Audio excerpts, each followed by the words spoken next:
Guys, and welcome back. Today me and Zainab prepared a gorgeous video tutorial on the color of the year according to Pantone, which is Mocha Mousse. In 2025 we will see a lot of this color in clothing, makeup and design. So what is Mocha Mousse? So Mocha Mousse is a soft rich brown color, which of course today I'm going to be mixing with a few other shades to complement Zainab's features. And I'm going to start by mapping out the eyeshadow shape using this Delilah shadow stick in the color Hot Chocolate. As you can see, this perfectly fits with the theme of our tutorial. And this eyeshadow stick is fantastic. It's very creamy, very easy to apply. Once it sets, it is super waterproof, but until then, you have some time to blend it out. So once I have created the shape, I start to blend it out. And for this, I'm using MAX 217 blending brush, which is one of my favorite brushes. And I have quite a few of these in my kit. And you can see I'm just going all around the contours of the eye, trying to blend the eyeshadow deeper in the skin. Now at this stage, I don't have to be very precise because we're going to apply foundation and concealer later on, and we can correct the shape further then. So for now, my goal is to just lightly blend the edges and preserve the eyeshadow shape. Next, I'm defining the lash line with MAX eyeliner in the shade Costa Riche, which is another beautiful warm brown shade. And I'm applying it really close to the lash line. Then I'm switching to a pointy, more precise eyeshadow brush from my KIKO and slightly smudging the edges, as I want this eye to be super soft and velvety. And the same I'm doing with the bottom lid. I'm just making sure that there is no hard edges left. Next, I need to set my cream colors with the powder eyeshadow. And today I'm showing you my new palette from YSL. This one is the Clutch palette in the shade 300 and this beautiful mocha brown eyeshadow. I'm taking a fresh fluffy brush and I'm just going over the contours of the eyelid. This will help all the cream products to set, last longer, and also will add a third layer of definition of the color. I'm going to come back to the eyes in a minute, but first I wanted to apply foundation and concealer so I can clean up the eyeshadow shape. So it's easier for me to see which adjustments I need to do later on. So for the foundation, I'm going to show you two of my favorite foundations from NARS. First one that you see me applying now is the full coverage foundation in the shade Aruba, which at first seemed like a perfect shade for Zainab, as I was trying to match her face to the rest of the body, and she's a little bit tanner on her chest.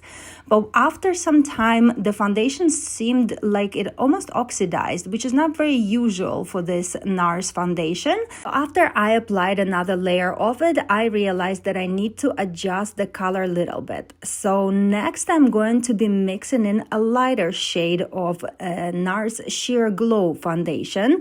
And if you guys watch my videos, you know I mix full coverage and sheer glow very often, as it creates the most beautiful layer on the skin, and skin never looks overly done or cakey. So now I'm going to apply the shade Siberia, which is the fairest yellow shade from the range.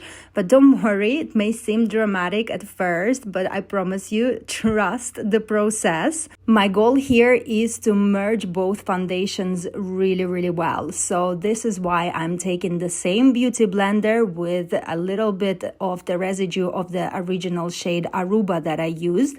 And by mixing the Siberia into Aruba that way, I'm ensuring that I am blending the color really well. So as you can see, the skin suddenly doesn't look too tanned, nor it looks too fair.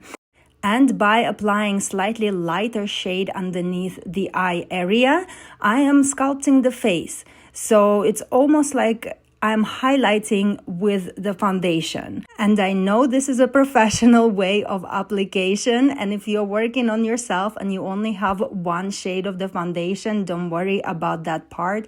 You can always highlight with a lighter shade of the concealer or the low lighter.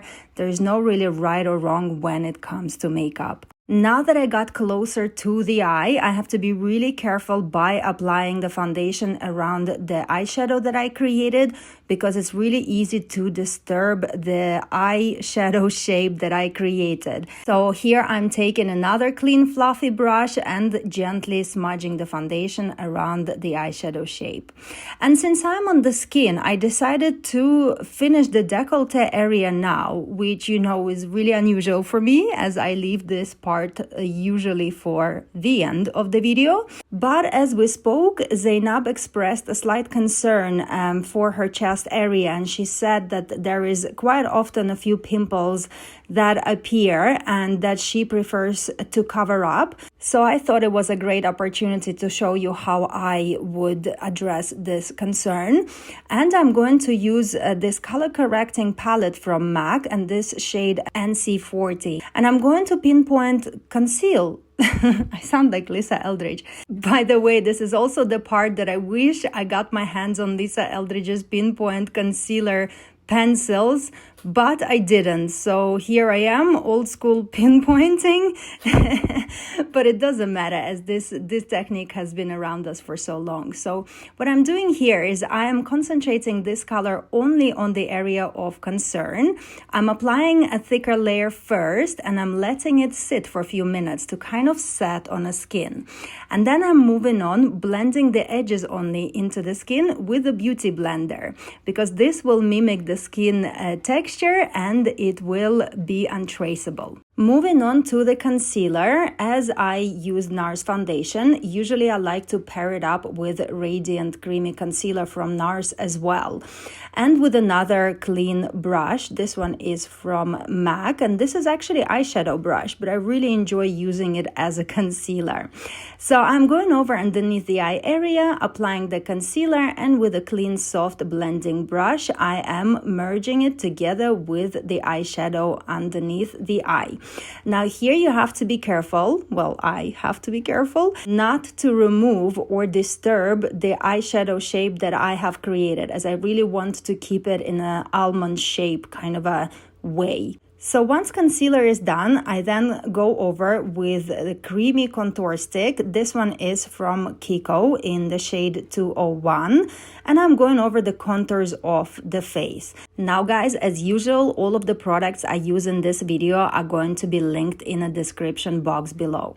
And once I have applied the concealer all over the contours of the face, I'm going to go over with my KIKO 013 domed multi-brush, and I'm going to blend the color deeper into the skin. This brush is fantastic as it has a slightly tapered the end of it, and it's really easy to preserve the line work. So here, especially here in the area of the nose contouring. Now guys, while I'm blending, I think it is a good time to pause this video and leave a comment below. The numbers of my channel are growing, but the views are not that great. So I really hope that by leaving a comment below, my video will get exposed to wider audience, so we can get not only the higher numbers of followers, but also the higher numbers of views. And I also would like to know how many professional makeup artists are watching my channel. So if you are a pro makeup artist, please let me know below. Or if you are not, also let me know below that you are just a beauty enthusiast, and I hope you're enjoying my beauty content. All right, now I reached the hairline, and this is usually the tricky part as we already prepared the hairstyle, so I have to be really careful blending the color in the hairline. And as you can see, usually around the hairline there is a slightly lighter skin, because usually the sun doesn't quite get in the roots of the hair. So this is where I really need to be careful not to get foundation on the hair, but also blend it into the roots. And the beauty blender can help me do that, as it will pick up the excess of the product and blend it further into the skin. Now that I'm done with the creamy product, I'm going ahead and spraying everything with Charlotte Tilbury's setting spray. So this will allow the foundation to adhere further into the skin and last longer. So I've done this before I have powdered, and I will also do this again once the skin is powdered. But for now, I wanted to add a slight eyeliner, not thick one, nothing overly powering, only concentrating it on the three outer parts of the eye. So I want to kind of create the vision of the lifted eyelid. So here I am making a very slight adjustment and packing the color very close to the lash line. I will also add a little bit of the color in the inner part of the lash, but as you can see, I'm leaving the middle of the eye eyeliner free. This will create a lifted appearance of the eye, almost like a feline shape. Now I can powder the skin, and for this I'm going to use Charlotte Tilbury's Flawless Finish Setting Powder, and I'm going to mix two shades of it. So lighter shade and medium. I think either it's a medium or medium deep. Sorry if I don't get it right. So I'm applying the lighter shade underneath the eyes and in the middle of the face. I will also apply the powder in between the hairs of the brows, as this is where Zainab can get a little bit oily. And all around the contours of the face, I'm going to mix in a slightly deeper in color powder, and this will preserve the 3D shape of the face. Of course, if you are working on yourself and you don't have another shade of the powder, this is where the contouring powder would go. But since I have almost everything in my kit, I have a luxury of mixing and matching as I please. This powder is a staple product in my kit because it not only mattifies, it sets the foundation, of course, and it also has a blurring property. So the skin almost like appears as if it was airbrushed, hence the name. Now that we have powdered the skin, I can apply the powder blusher. Today I'm using cashmere powder blush from the brand Limbos, and this color is Warm Coat. Now originally I was not planning on using blusher for this video, but as the tutorial progressed, both me and Zainab, we agreed that the blusher was necessary, and I do not regret that decision. So I've applied it on the highest points of the cheeks, a little bit on the forehead and on the chin as well. Now, one final finishing touch to the eyeshadow is going to be this slightly lighter brown shade from Anastasia Beverly Hills Soft Glam palette. So the middle of the eye was kind of left without color. I've just blended everything, and I kind of wasn't intending on adding anything sparkly or shimmery or much lighter in a shade, but I felt like there was needed a slight pop of the middle of the eyelid, and this shade was perfect for it. And not only I applied it on the top, but also on the bottom eyelid, only in the middle. And again, this is such a slight difference, but I feel like it finishes the eye makeup perfectly. I also popped some individual lashes off camera, and I know some of you guys wanted to see the full tutorial on how I apply individual eyelashes. If there is more people who would like me to record a specific video tutorial on how I apply individual lashes, please comment below, because if there is few of you, I'm going to try and address. So on the brows, I have used the strongest Got To Be brow gel, and as you saw, I combed the eyebrow down first to coat it in the gel, and then I have designed the shape. So I brushed them all upwards and outwards, And as Zainab said, that her lashes are not even sisters, not even cousins, which meant that I will have a slightly tougher job evening them out. So on the left side of the eyebrow, I had to feel the gap a little bit more. And for this, I am using my favorite NYX brow pens. And as you can see, they're so convenient in order to create a hair-like strokes. And as much as I could, I have evened out Zainab's eyebrows so they look more like sisters. And I also apply a little bit more in the inner part, and if you apply it slightly too much, it's very easy to kind of blend it with the finger as well. For the lashes, I'm going to use Anastasia Beverly Hills Lash Clash Mascara. I'm almost in the end of the tub, and as funny as it is, both me and Zainab agreed that some mascaras perform better when they're nearly towards the end of the tub. And I find that this mascara is now much easier to apply, and it actually applies more product on the lashes now that it is almost in the end of of its life. But you can see how well the lashes pick up this mascara and how thick and coated they look. So now I just want to go over with the powder and the sponge one more time to mattify under eye area a little bit more. I'm using the same powder as before from Charlotte Tilbury, and with the applicator I am kind of removing the excess oils that produce throughout sitting through my video tutorial. And now the final part of this video is going to be lipstick, and today I'm going to show you this Prada lipstick in action.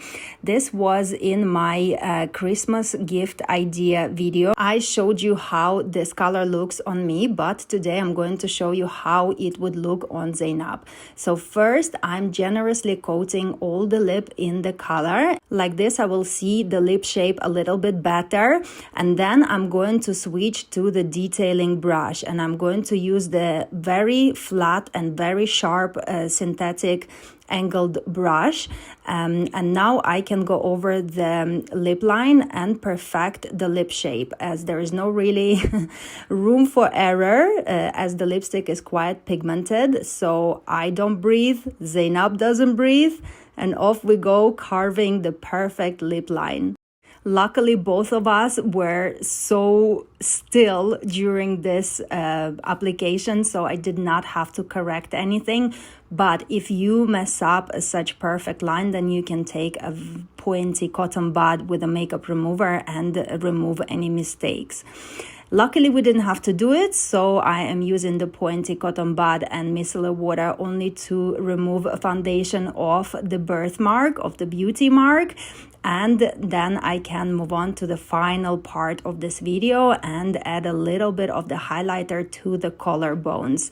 And this one is highlighter from Laura Mercier in the shade Indiscretion. And you can't really see in this video, but in real life, if the light was a little bit harsher, this would be a really beautiful highlighting shade for Zainab's skin tone. As usual, guys, here is our before and after. I hope you received this video tutorial well, and I hope you've picked up a few new tricks. Let me know how you received it. I don't know why, but for some reason I am getting Mona Lisa vibes from this final look. I don't know, do you guys see it, or is it just me? Anyway, I hope you guys enjoyed watching this tutorial. Now I am going away to Paris tomorrow for Fashion Week, for the Couture Fashion Week. So I am actually going to be working on one of the shows, and I am intending on sharing a lot of backstage, behind the scenes, and how my trip in Paris goes on my Instagram stories. So if you don't follow me yet and you would like to see the Paris Fashion Week insights, then give me a follow. It's Tamara Tot on Instagram, and I will also link it down below in the description. So I look forward to hearing from you, and I wish you a really good week. Thank you once again, and I see you on my next one.